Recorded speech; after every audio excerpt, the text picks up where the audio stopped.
नमस्कार दोस्तों। तो आज हम आपको लेकर चलेंगे 18,000 साल पहले की दुनिया में। अगर अब तक आपने हमारा चैनल सब्सक्राइब नहीं किया तो सब्सक्राइब कर लीजिए और बेल आइकन को ज़रूर दबाइए। यह समय था पाषाण युग यानी मध्य पाषाण काल। पृथ्वी पर अभी भी हिमयुग का असर बना हुआ था। बड़ी बड़ी पत्थर की चादरें यूरोप और उत्तर अमेरिका के बड़े हिस्सों को ढके हुए थी। भारत जैसे इलाकों में मौसम थोड़ा ठंडा था लेकिन रहने योग्य था। बर्फ से ढकी घाटी में ठंडी हवाएं चीख रही थी। गुफा के भीतर आग जल रही थी जिसकी लौ से पत्थर की दीवारों पर जानवरों के चित्र चमकते दिख रहे थे। यह वही समय था जब धरती पर इंसान और विशाल जीव साथ रहते थे। यह कहानी है एक युवा शिकारी आयोन की। रात बहुत गहरी थी। बेटा, उसके पिता ने धीमी आवाज में कहा, इसी दुनिया में जीना आसान नहीं है। बर्फ की ठंड, भूख की आग और जंगली जानवर, यही हमारी किस्मत है। अगर हिम्मत हार गए तो मौत इंतजार कर रही है। आयोन की आंखों में चमक थी।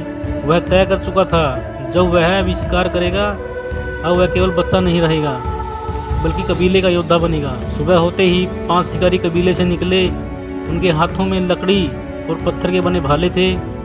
बर्फ पर उनके पैरों की आवाज़ सुनसान घाटी में गूंज रही थी। दूर हिरणों का झुंड चल रहा था।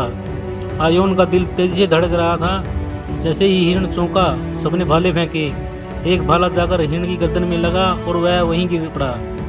शिकार सफल रहा, लेकिन तभी झाड़ियों से गुर्राहट गूंजी, घास हिली और अचानक एक सैबर टूथ टाइगर बाहर कूदा।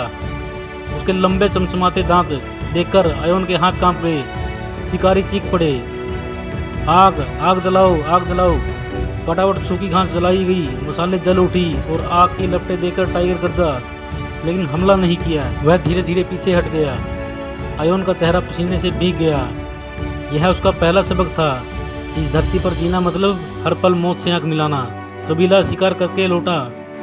गुफा में आग जल रही थी। महिलाएं हिरण का मांस पका रही थी। बच्चे हंस रहे थे। बूढ़े पुराने गीत गा रहे थे। दीवारों पर चित्र बने हुए थे, हिरण, भैंस, मेहमत। आयोन ने दीवार पर अपना पहला चित्र बनाया, भाले से गिरता हुआ हिरण। सबने खुशी से उसका स्वागत किया। अब वह शिकारी था। कुछ दिन बाद खबर आई कि घाटी में एक मेहमत घूम रहा है। यह विशाल जीव महीनों का भोजन और संसाधन दे सकता था, लेकिन उसका शिकार करना मौत से खेलना था। पूरे कबीले ने योजना बनाई। गड्ढे खोदे गए, लकड़ियां जलाई गई, शिकारी झाड़ियों में छिप गए। जैसे ही मेहमत पास आया, सबने मसाले लहराई और उस गड्ढे की ओर दौड़ाया। धरती हिली, मेहमत गरजा और गड्ढे में गिर पड़ा। भाले उसके देह में धंस गए। शिकार सफल हुआ। कबीले में उत्साह जैसा माहौल था। खाल से कपड़े बने, हड्डियों से औजार और मांस से भोजन। आयोन अब कबीले का नायक था। रात को चांदनी में बूढ़ा ज्ञानी आसमान की ओर देखता और कहता, ये तारे हमारे पूर्वजों की आत्माएं हैं, वे हमारी रक्षा करते हैं। जब तक हम साथ रहेंगे सब जीवित रहेंगे। आग के चारों ओर नृत्य हुआ, गीत गाए गए, लोग नाचते थे कि आत्माओं का आशीर्वाद ही उन्हें बचा सकता है। धीरे धीरे लोग समझ रहे थे कि केवल शिकार ही नहीं, बीज बोकर अनाज भी उगाया जा सकता है। लेकिन यह शुरुआत थी। अभी वे घुमंतु थे। मौसम बदलते ही जगह बदल देते थे। आयोन की कहानी केवल शिकार तक सीमित नहीं रही।